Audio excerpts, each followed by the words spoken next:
بسم اللہ الرحمن الرحیم۔ اللہ کی قدرت کی وجہ سے سمندر میں راستے بن گئے۔ حضرت قدامہ بن حماتہ رضی اللہ تعالیٰ عنہ فرماتے ہیں، میں نے سیدنا سہم بن منظام رضی اللہ تعالیٰ عنہ کو یہ فرماتے ہوئے سنا کہ ایک مرتبہ ہم حضرت اولا بن حجرمی رضی اللہ تعالیٰ عنہ کے ساتھ جنگ کے لیے دارین کی طرف روانہ ہوئے۔ آپ رضی اللہ تعالیٰ عنہ نے راستے میں 3 دعائیں کی اور تینوں قبول ہوئیں۔ راستے میں چلتے چلتے ایک جگہ پانی بالکل ختم ہو گیا۔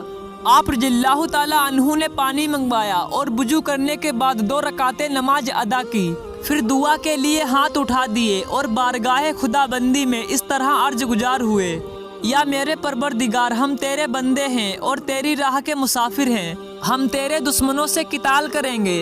یا میرے رحیم و کریم پروردگار، ہمیں باران رحمت سے سیراب فرما دے تاکہ ہم وضو کریں اور اپنی پیاس بجھائیں۔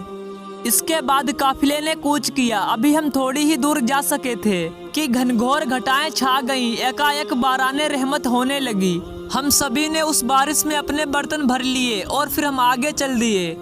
جب ہم دارین پہنچے تو ہمارے اور دشمنوں کے درمیان ایک سمندر تھا۔ ہمارے پاس ایسا ساز و سامان نہ تھا کہ ہم سمندر پار کر سکیں۔ ہم لوگ یہ دیکھ کر بہت پریشان ہوئے۔ پھر ہم لوگوں نے یہ معاملہ حضرت اولا بن حجرمی رضی اللہ تعالیٰ عنہ کی بارگاہ میں پیش کیا۔ معاملہ سن کر آپ رضی اللہ تعالیٰ عنہ نے دعا کے لیے ہاتھ اٹھائے اور ان کلمات کے ساتھ دعا کرنے لگے، یا ہمارے پروردگار، ہم تیرے بندے ہیں اور تیرے دشمن سے قتال کریں گے، یا ہمارے پروردگار، ہمارے لیے ان کی طرف کوئی راستہ بنا دے۔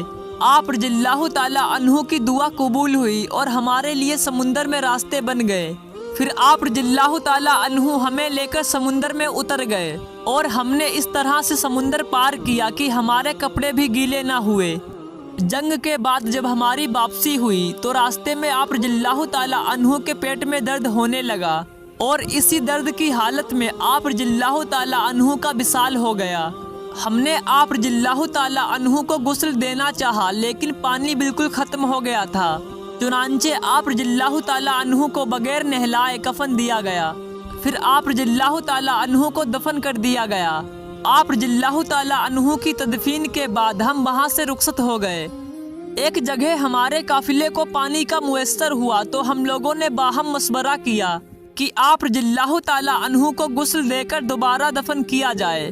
چنانچہ ہم اس جگہ پہنچے جہاں آپ رضی اللہ تعالیٰ عنہ کو دفن کیا گیا تھا، لیکن وہاں آپ رضی اللہ تعالیٰ عنہ کی لاش موجود نہ تھی۔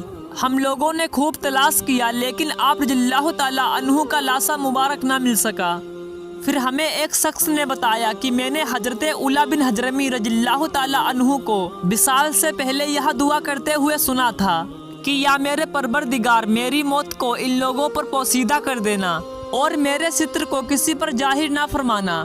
جب ہم لوگوں نے یہ سنا تو ہم لوگ واپس لوٹ آئے اور ہم لوگ سمجھ گئے کہ آپ رضی اللہ تعالیٰ عنہ کی یہ بھی دعا قبول ہو چکی ہے، اسی لیے آپ رضی اللہ تعالیٰ عنہ کا جسم اطہر نہیں مل رہا ہے۔ حضرت عمر بن ثابت بصری رحمۃ اللہ علیہ فرماتے ہیں، ایک مرتبہ بصرہ کے رہنے والے ایک شخص کے کان میں ایک کنکری چلی گئی۔ طبیبوں نے بہت علاج کیا مگر باہر نہ نکل سکی، بلکہ مزید اندر چلی گئی اور دماغ تک جا پہنچی۔ اس شخص کا تکلیف کے مارے برا حال تھا، راتوں کی نیند اور دن کا آرام و سکون سب برباد ہو گیا۔ پھر بصرہ میں حضرت حسن بصری رحمۃ اللہ علیہ کے رفقا میں سے ایک شخص آیا تھا، یہ غم کا مارا ہوا اس کے پاس پہنچا۔ حضرت حسن بصری رحمۃ اللہ علیہ کے رفیق نے کہا، تیرا بھلا ہو، اگر تو چاہتا ہے کہ تیری تکلیف دور ہو جائے تو ان کلمات کے ساتھ اللہ سے دعا کر جن کے ذریعے حضرت اولا بن حجرمی رضی اللہ تعالیٰ عنہ دعا کرتے تھے۔ انہوں نے صحراؤں اور سمندروں میں ان کلمات سے دعا کی تو ان کی دعا مقبول ہوئی، پس تو بھی انہی کلمات کے ذریعے سے دعا کر۔ وہ شخص عرض گزار ہوا کہ وہ کلمات کون سے ہیں؟ اس شخص نے بتایا کہ وہ کلمات یہ ہیں، یا علیو، یا علیمو، یا حلیمو، یا عظیمو۔ جیسے ہی اس شخص نے ان کلمات کے ساتھ دعا کی، فوراً اس کے کان سے وہ کنکری نکلی اور دیوار سے جا لگی۔ حضرت ابن حجر عسقلانی فرماتے ہیں، حضرت سیدنا اولا بن حجرمی رضی اللہ تعالیٰ عنہ کا اصل نام عبداللہ بن عماد بن اکبر بن ربیہ بن مالک بن اوف حجرمی تھا۔ آپ نبی مکرم نور مجسم رسول اکرم شہنشاہ بنی آدم صلی اللہ علیہ وسلم کے صحابی تھے۔ حضور نبی کریم صلی اللہ علیہ وسلم نے آپ کو بحرین کا امیر بنا کر بھیجا۔ حضرت ابو بکر صدیق رضی اللہ تعالی عنہ کے دور خلافت میں بھی آپ بحرین کے امیر رہے، اور حضرت عمر فاروق اعظم رضی اللہ تعالی عنہ نے بھی آپ کو بحرین کا امیر برقرار رکھا۔ میرے پیارے پیارے اسلامک بھائیوں، آج کے ویڈیو میں بس اتنا ہی، ملتے ہیں جلد ہی اگلے ویڈیو کے ساتھ، جب تک کے لیے خدا حافظ۔ اور میں نے جو حضرت اولا بن حجرمی رضی اللہ تعالی عنہ کے کلمات بتائے، انہیں پڑھ کر آپ دعا کیجئے، انشاءاللہ تعالی آپ کی جائز تمنائیں پوری ہوں گی۔ اگر ویڈیو پسند آیا ہو تو ویڈیو کو لائک اور چینل کو سبسکرائب کر دیجئے۔